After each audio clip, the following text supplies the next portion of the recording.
I like my mama's food, it's so good to me. Her meatballs have the spice that make 'em taste so nice. A little wine after we dine makes you feel so doggone fine. My mama's a cooking, it's so good to me. I'm gonna get married to my girlfriend Lisa. She's never in the mood to cook me Italian food.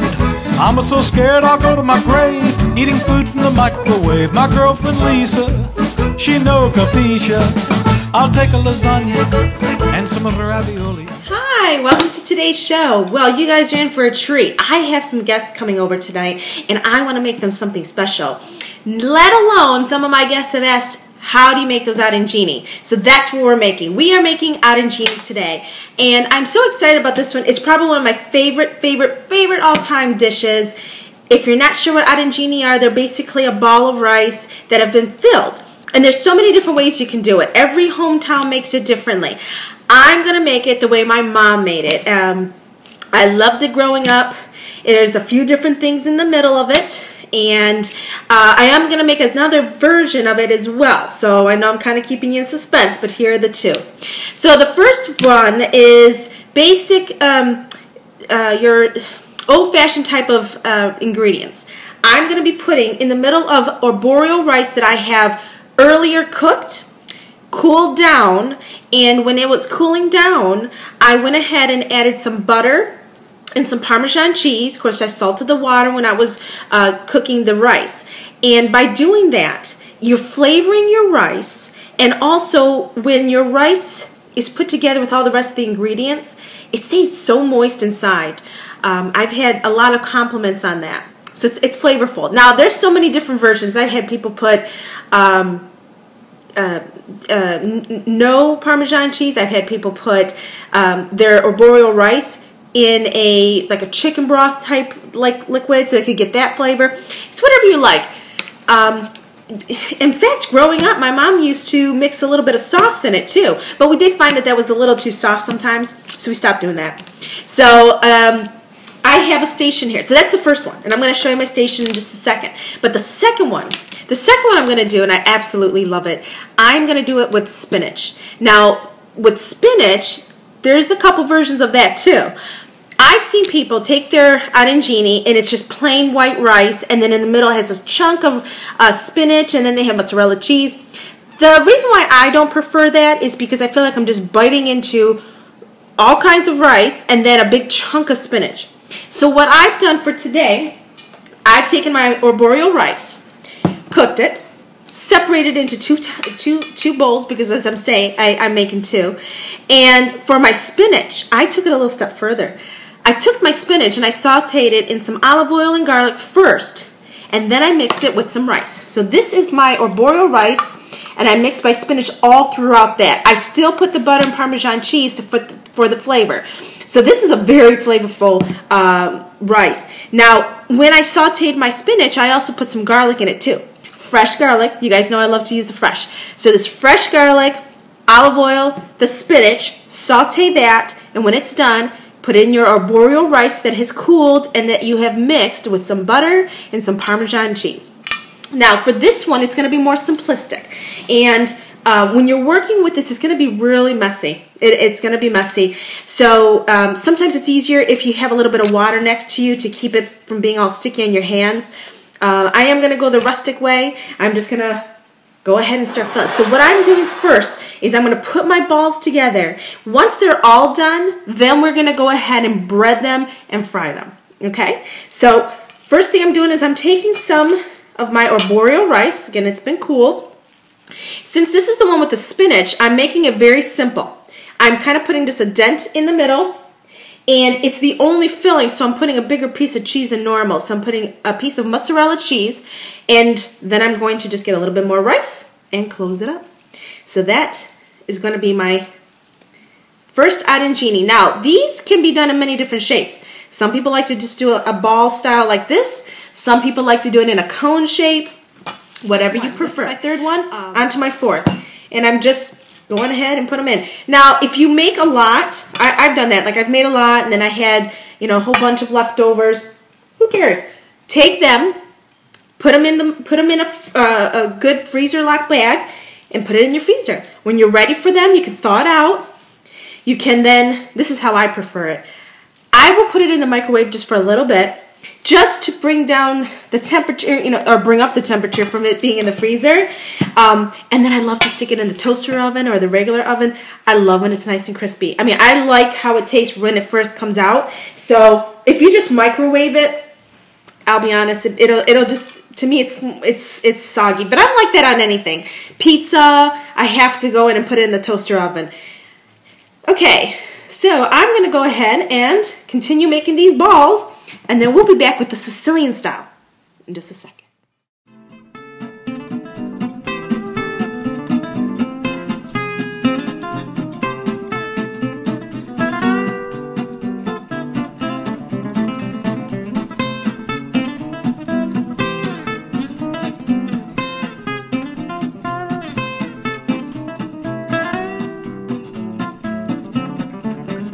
Okay, so I've just finished making all my arancini that are the spinach version.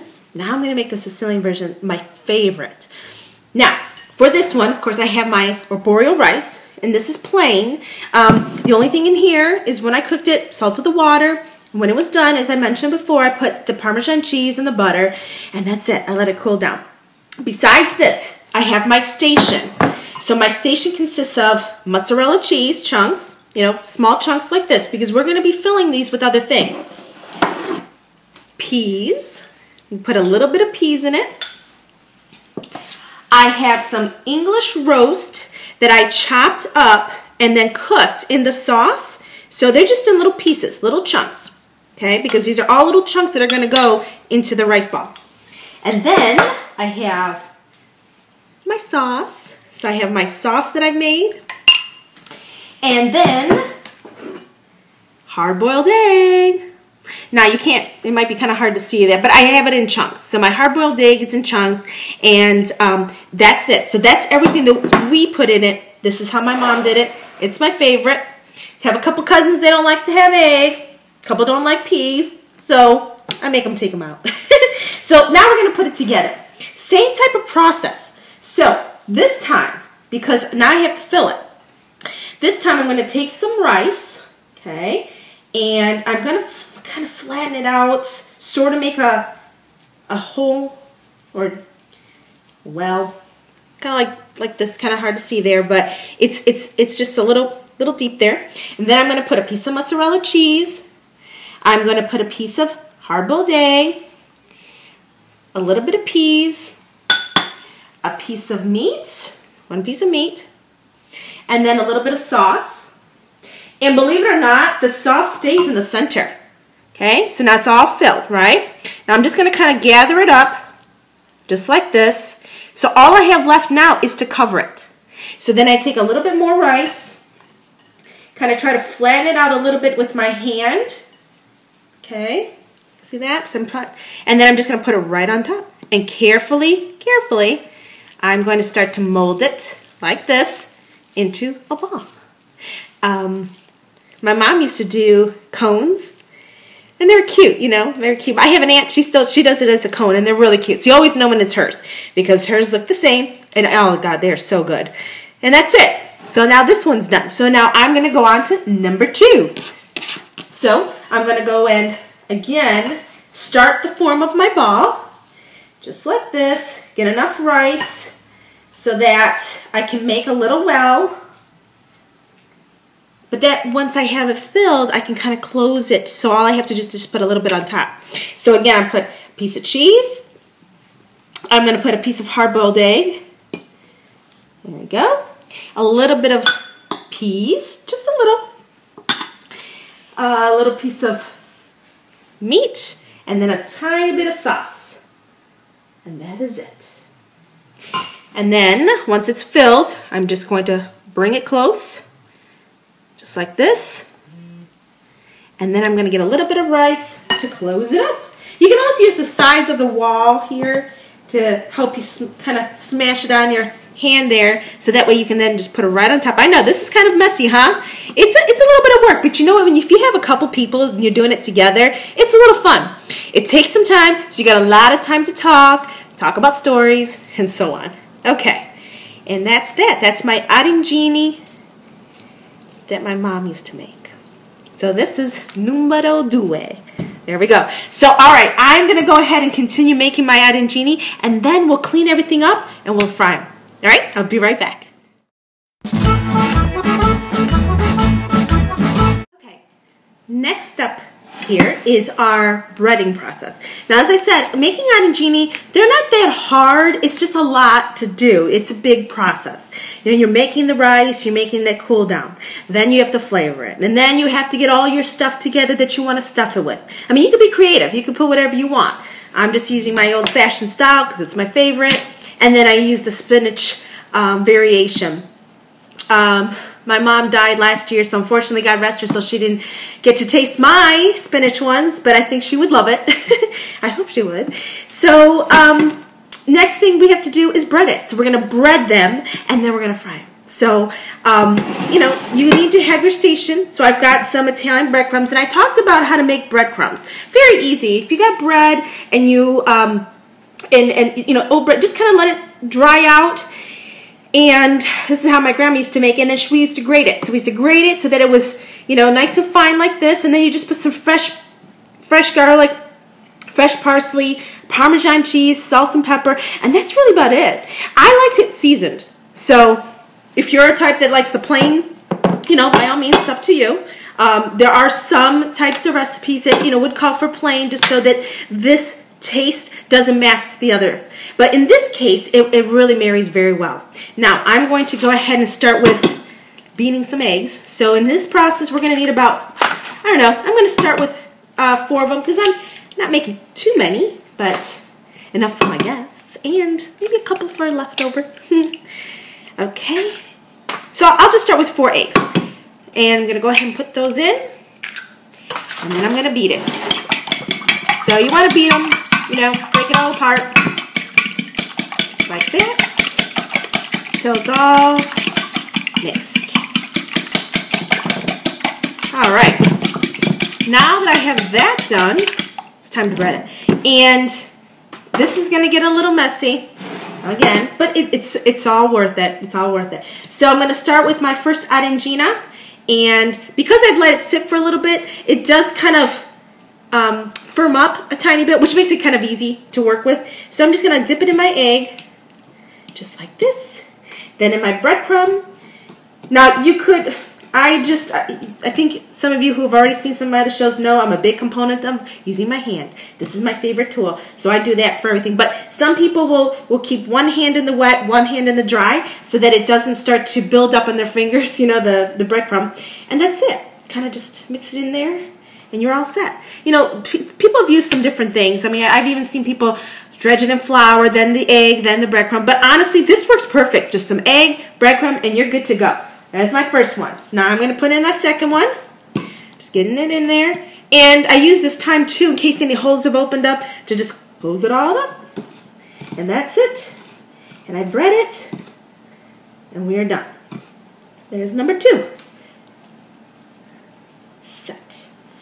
There you go. Perfect. Okay, I'm going to go ahead and finish up breading these.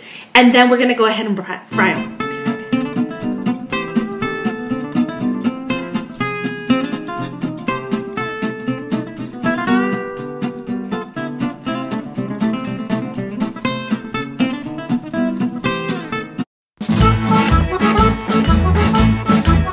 Okay, so we are now ready to fry these.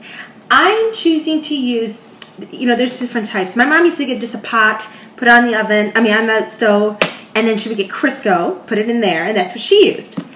I have now since gone to a deep fryer. It's a little bit easier. It does come with a basket, but what I have found with these metal baskets is that the arancini stick to them. It's kind of hard because of the little holes. So we're going to go basketless. We are not going to use this today. We're just going to put it right in, and what I'm going to use is just a spoon like this. See, it's got the holes, so that way the oil can, the Crisco can drip through it. I'm choosing to use Crisco. That's what my mom used. I have tried it with oil, and I do feel that I just get too much taste of the oil. With the Crisco for this, I feel like it's tasteless. I don't even notice it. I don't see it. I don't taste it. I just get the crisp of the arancini. So I'm going to start out with maybe 4 of them in here because I don't want the temperature of the Crisco to go down. And what I have it on, I have it at 425. Okay, so we'll just put 4 of them in here.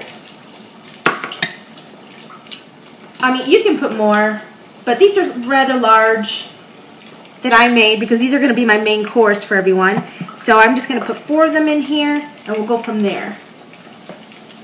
So that's it. And then we're just going to let them go. Well, maybe I can fit a 5th one. Maybe I'll put another one. Yeah, maybe put it. And you got to let it go because you don't want this to, you know, the movements of the spoon, you don't want that to break apart the arancina. So you let that go, let it do its work, okay? And then, you know, we'll check it every so often. So we'll just see how that's going.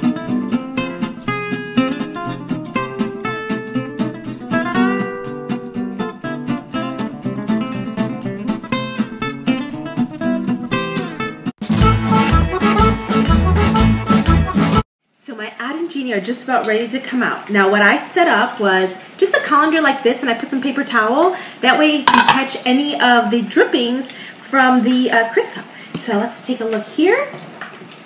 Ooh, look at that. Is that not gorgeous? I can't wait. But we're going to put that in here so that way you can just kind of drip off the excess oil. Look at that, number 2. Wow, these look so good. Oh, I hope my guests are going to love them. I'm sure they will, but they are in for a treat. Okay, well, I'm going to go ahead and fry up the rest of these. And up next, I'm going to show you an amazing cannoli trifle. Come back. So what I'm getting ready to do now is to create a little different version of cannolis. Most of your cannolis are going to be cannolis that you purchase of shells like this. You can make your own shells, and if you're making your own shells, you know, you have like those metal rolls and things of that nature that you're going to put the dough around and deep fry. They are a little bit of work, you know, so if you have a favorite brand that you like to use, by all means, go ahead and buy them. In fact, I bought these ones.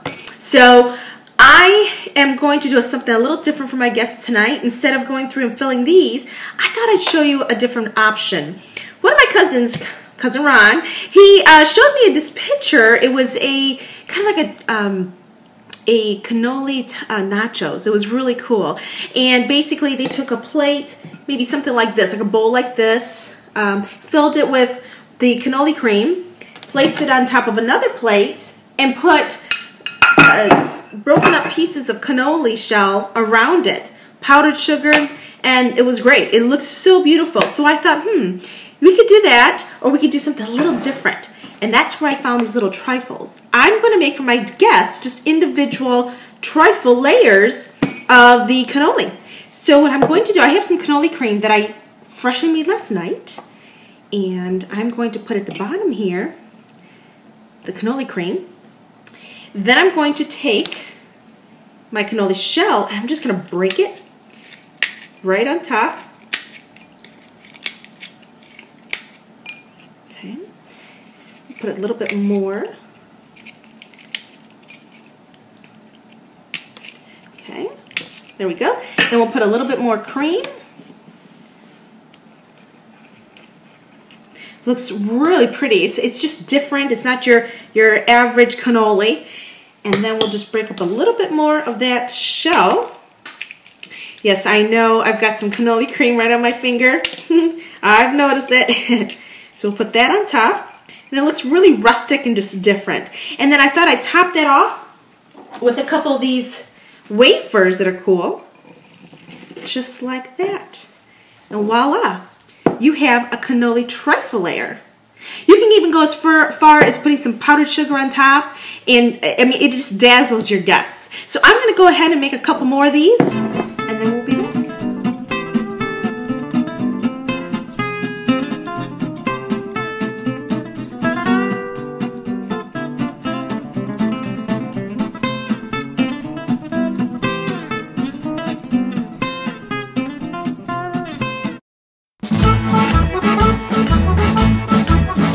So now I have my cannoli trifles done, and put a little cherry on this one, and my arancinis are done. So let me show you. Well, first, let me try this. I probably shouldn't try dessert first, but I'm going to. Okay, let's see how this is.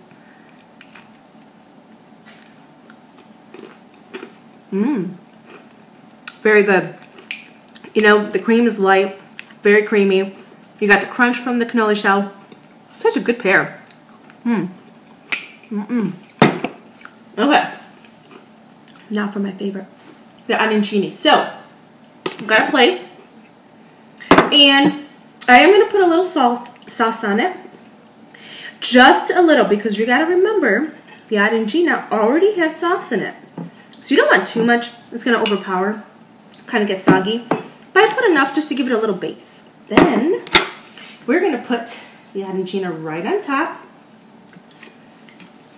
And for some garnishment, you can put a little bit of fresh chopped parsley.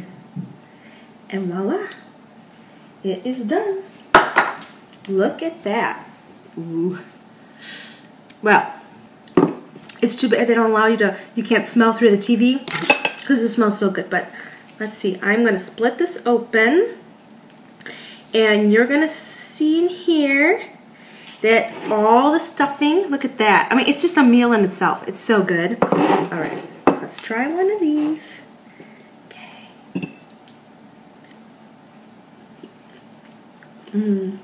So good. The rice is crispy. It's tender inside because of all the butter and the Parmesan cheese I put in. It's so flavorful. And you get those little surprises. You get the little hard-boiled egg, got a little bit of peas, got a little bit of meat. It's good. All right, well, I'm out of time. So thank you so much for joining me today. I'm going to enjoy this, and I hope my guests enjoy it later. Now, don't forget, Facebook, Cooking with Rosa. Check it out. I try to put a couple things out there, and we'll put some more as we keep going. Like my page, and subscribe to us on YouTube. I'm going to keep putting these films out, and anytime you have a suggestion or a comment, please send me an email at cookingwithrosa@gmail.com. Thank you so much. Have a good day, and we'll talk to you soon. Ciao, ciao. I like my mama's food, it's so good to me. Her meatballs have the spice that make 'em taste so nice. A little wine after we dine makes you feel so